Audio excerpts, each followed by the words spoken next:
আমরা এখানে সরকারকে বেকায়দায় ফেলার জন্য, নির্বাচন পিছিয়ে দেওয়ার জন্য, অস্থিতিশীল পরিবেশ তৈরি করার জন্য এসেছি। আমি তাকে বলছি, আমরা আসার পর আপনি দেখেন আমরা আজকে 7 দিন আছি। আমরা সচিবালয়ে গিয়েছি, 3 ঘন্টা ওখানে অবস্থান করে অত্যন্ত সুশৃঙ্খল ভাবে, শান্তিপূর্ণ ভাবে আমার সংগ্রামী সহযোদ্ধারা প্রতীকে এসেছেন। আমরা শাহবাগ ব্লকেট করেছি। শাহবাগ ব্লকেটে যদি আমরা শিক্ষক ছাড়া অন্য কোনো পেশার লোক হইতো আর এইভাবে বসে পড়তে পারতো, তাহলে ওখান থেকে তারা হয়তো দাবি আদায় করতো, না হলে সিট করতো। তো আমরা পুরোটাই করি নাই। আমরা টিএসসি দিকে যে মিছিল নিয়ে সমাবেশ করে শান্তিপূর্ণভাবে আমার শহীদ মিনারে এসেছি। আমরা গতকালকে কালো পতাকা মিছিল করেছি। আমরা কদম ফোয়ারায় গিয়ে বিক্ষোভ সমাবেশ করে আমরা আবার ফিরে এসেছি। আমরা যমুনার যে প্রোগ্রাম ছিল, রাজনীতিবিদ এবং যারা আমাদের সাথে সরকারের সাথে মিডিয়ার কাজ করছে, ওনাদের অনুরোধের প্রেক্ষিতে আমরা স্থগিত করেছি। সুতরাং আপনি এই ঘটনাগুলো যদি আপনি সামনে নেন, আপনার কাছে একেবারে ক্লিয়ার হয়ে যাবে যে বাংলাদেশের আজকে সারা বাংলাদেশের 6 লক্ষাধিক শিক্ষক কর্মচারী যে এই সংগ্রামটি করছে, আন্দোলনটি করছে, এটা কেবল মাত্র ন্যায্য অধিকার আদায়ের আন্দোলন। এই আন্দোলনের সাথে আপনাদের নির্বাচনকে পেছানোর কোন রকমের সুযোগ নাই, কোন সত্য সুযোগ।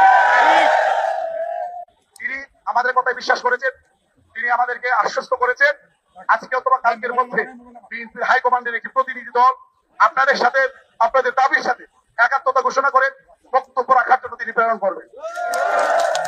সংগ্রামী সহযোদ্ধা বৃন্দ, আমরা তার কাছে অনুরোধ করেছি, আমাদেরকে 5% দিয়েছে। আমরা এটাকে প্রাথমিক বিজয় হিসাবে আমরা চিহ্নিত করেছি। কেন ফিনিশ আমি কেন বলেছি? কারণ আমরা যে জায়গাতে 5 তারিখে 500 টাকা প্রজ্ঞাপন দিয়েছিল, ওইটাকে ক্যান্সেল করে এটাকে 5% দেওয়া, এটা আমাদের প্রাথমিক বিজয় অর্জিত হয়েছে, ঠিক কিনা? কিন্তু এটা আমাদের কোনো চূড়ান্ত বিজয়। আজকে সারা বাংলাদেশের প্রত্যেকটি জেলা থেকে, উপজেলা থেকে আমাদের শিক্ষকরা আসছেন। এই 20% বাড়ি ভাড়া, 15 টাকা মেডিকেল ভাতা, 75% উচ্চ ভাতা প্রজ্ঞাপন যতক্ষণ না হাজির হবে, যতক্ষণ না জারি করা হবে, এমপি মুক্ত শিক্ষকদের এই শহীদ মিনারের আন্দোলন চলছে, চলবে। বিশৃঙ্খল কোনো পরিবেশ তৈরি করবেন না। আমরা তাকে কথা দিয়ে এসেছি, আমাদের এই ন্যায্য আন্দোলন, অধিকার আদায়ের আন্দোলন, কাঁচা মরার আন্দোলন, ডাল ভাতের আন্দোলন, সুশৃঙ্খল ভাবে এই আন্দোলন সারা বাংলাদেশে আজকে কর্মবিরতি চলছে। শিক্ষা ব্যবস্থা, বিশেষ করে এমপি মুক্ত শিক্ষা স্তরীয় হয়ে পড়েছে, কারণ লক্ষ লক্ষ শিক্ষক শ্রেণী কক্ষে ছেড়ে আজকে তারা শহীদ মিনারে প্রতিদিন আসছেন। সুতরাং আমরা আমাদের এই শান্তিপূর্ণ কর্মসূচি, কর্মবিরতি এবং এখানে অবস্থান, আমাদের যে অনশন, এগুলো আমরা শান্তিপূর্ণভাবে পালন করব। তবে আজকে আমাদের যে মুখামিছিতে আছে, এটাও আমরা ইনশাল্লাহ আমরা পালন করব। তো আমরা যে কথাটি দিয়ে এসেছি, এই কথাকে আমরা রাখবো ইনশাল্লাহ, তাকে আমরা বিশৃঙ্খল করবো। আজকে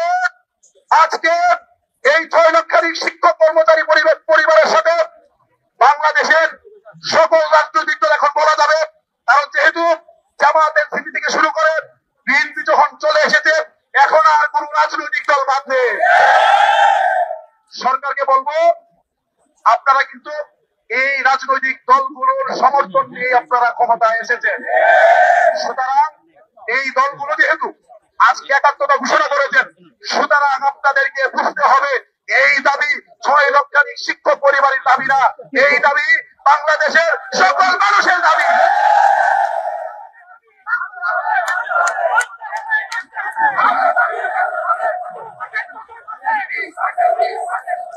আমরা দেশবাসীকে বলতে চাই, নির্বাচনের স্টেক হোল্ডার হচ্ছে আমরা। আমাদের এই সহযোদ্ধারা প্রিজাইডিং, সহকারী প্রিজাইডিং এবং পুলিশ অফিসার সহ নির্বাচনের প্রায় 80% দায়িত্ব আমরা পালন করি, ঠিক কিনা?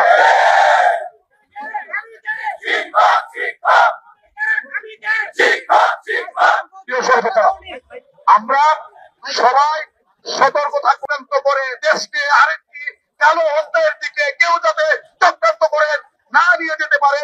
6 লক্ষাধিক শিক্ষক পরিবার অতন্ত্র প্রহরীর মতো পাহারাদার হয়ে থাকে। আমি রাজনৈতিক দলগুলোকে বলতে চাই এবং মির্জা ফখরুল ইসলাম আলমগীর স্যারকে বলতে চাই যে আমরা আপনাদের পাশে থেকে আপনাদের রাজনৈতিক দলগুলোকে একটা গণতান্ত্রিক, সুষ্ঠু, সুন্দর, নিরপেক্ষ নির্বাচন উপহার দেওয়ার জন্য অতীতের মতো ভবিষ্যতে আমাদের এমপি মুক্ত শিক্ষা জীবন বাজি রেখে নির্বাচন করে গণতান্ত্রিক প্রক্রিয়ায় আপনাদেরকে অবিলম্বে কষ্টে বসাবো ইনশাল্লাহ।